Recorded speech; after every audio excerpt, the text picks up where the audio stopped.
Good afternoon. My name is Leticia Mariscal, and because I was a previous specialty coffee house business owner, I am going to teach you a little hack on how to make specialty coffee house cold brew at home. In order to make this at-home cold brew hack, these are the supplies that you will need. Of course, if you want higher grade coffee beans, which I recommend, but it all depends on your budget. You can either go to your local coffee shop, or if you just want to make things easier, you can pick everything up at your local grocery store, just as I did.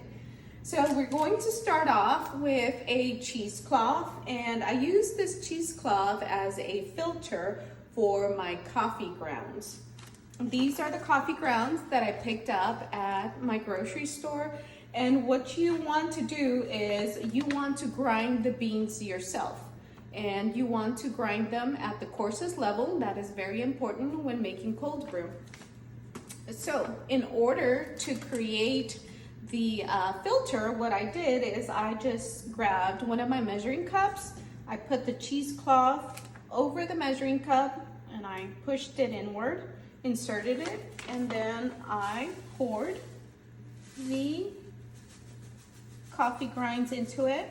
The ratio of coffee grinds to water, depending on how much you want to make, is the amount of coffee grinds you're going to use. I used about 6 ounces of coffee grinds to a 2-liter pitcher of water. So here we go. I poured the coffee grinds onto the cheesecloth, and then I just tied it together with the same cheesecloth, and I poured in filtered water into the pitcher, and I let it steep 18 hours. So it depends on the potency, how much caffeine you want. You can steep it up to 24 hours, as I mentioned earlier. I have here some half and half to make my cold brew a little creamy, and then I have some agave to flavor it. This right here is what I steeped last night. This is the cheesecloth with the coffee grinds inside of it, and they were sitting overnight inside this pitcher with the water, as I mentioned earlier. I have half a glass of ice, and I am going to pour my cold brew, the last of it.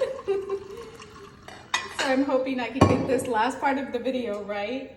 I have some half and half here to make my cold brew creamy. And then I am going to flavor it with some agave.